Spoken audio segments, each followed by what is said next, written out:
Alrighty, guys. So the second part of this event is out now. I see a lot of people struggling to get the 800,000 points, and they're saying that this event is hard. Now, I'm gonna be real with you. It's really not that bad. He has a lot of move sets. He does a lot in terms of things you need to figure out in terms of how to counter, how to dodge, etc., etc. I'll be real with you though. A lot of the time, I wasn't even dodging. I was just getting hit, but I was just putting up with it. It kind of backfired really at the end, where I would have most likely got something above 1 million points, but he kind of kept animation locking me into things. So he can be quite annoying.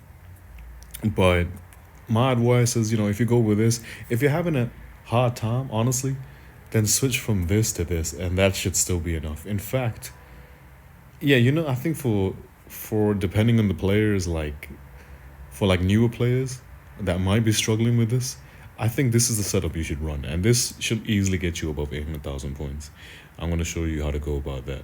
So these are the enemy mechanics you should go about picking. And in terms of character mechanics, this is what I'll suggest. It's the same as the character mechanics I suggested for the Grimjar fight. So this is what you should go for.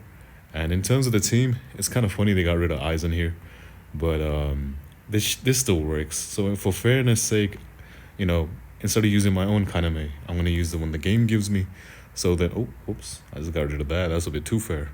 So yeah, we're going to run this team, and it should be more than enough. Now, my Kisuke is a bit, leveled up. But again, his levels don't really matter that much. As long as, it's like whatever, dude. Like, his buff is pretty decent.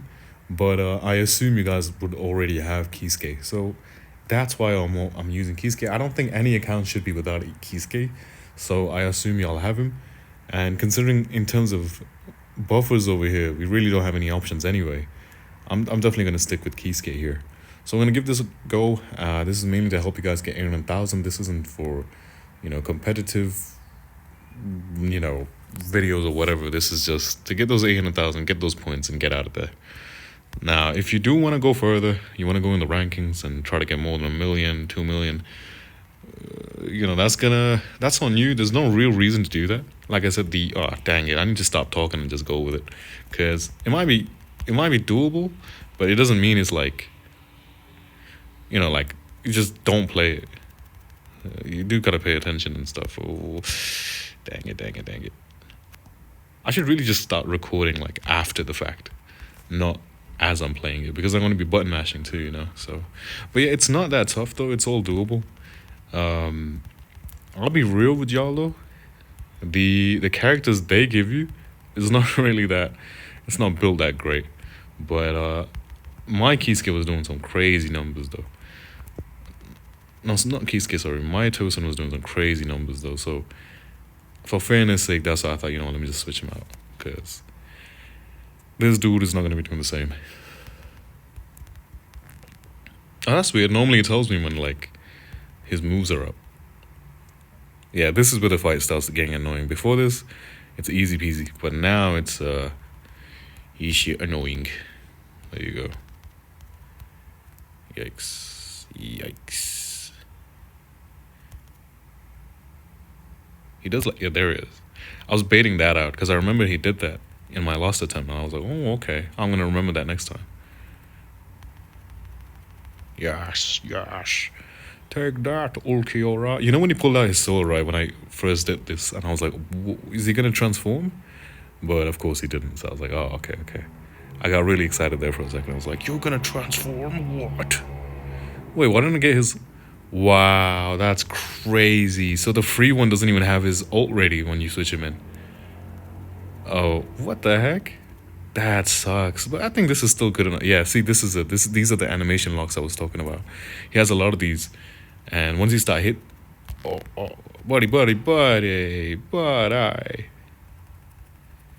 Oh, he did it again. Oh, this one. Okay, yeah, that takes up like, what, 10 seconds easily?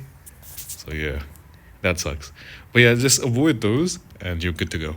Ah, damn, all my buffs are gone too. Dang it. It is what it is. It's not much of a problem though. As you can see, he's still taking a considerable amount of damage. I'm already on like nearly 800,000 anyway. So I'm gonna do that, and then we're gonna hit him with this.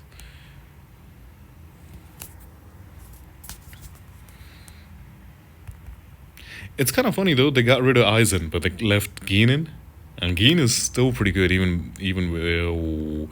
Wow, that's crazy. You know what's funny?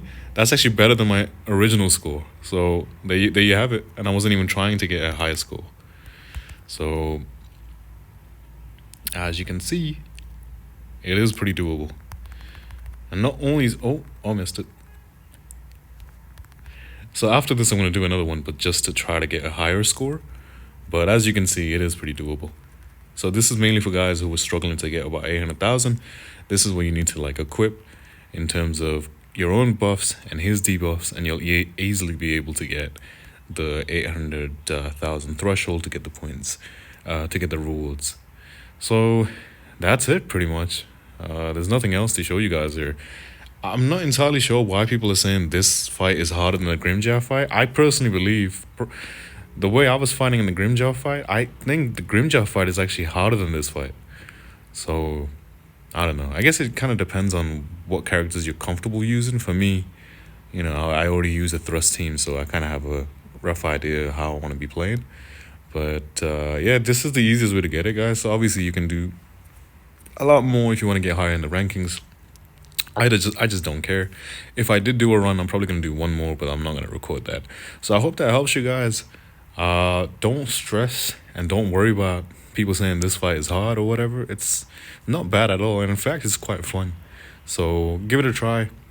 His movements, though he has a lot of them, they're actually quite easy to read too. Like you probably saw that, you know, at that point where he went up and he was about to do like a purple slash thing, so I countered that. So you can bait him out quite easily too. Grimjaw on the other hand, yes, you could do the same thing, but he was just so relentless with it. He just kept on attacking, and he had a lot of and more annoying mechanics than I think he does. He relies on wasting your time with like animation locks and stuff. So hence why they got rid of Eisen for this fight, because Eisen can pretty much, his moveset is more him just dashing everywhere and teleporting everywhere. So with him, you know, Eisen will easily be able to dodge this guy. So hence why they didn't put him in there. But anyway, guys, I'm done with my yapping. Hope that helps. Catch you guys later.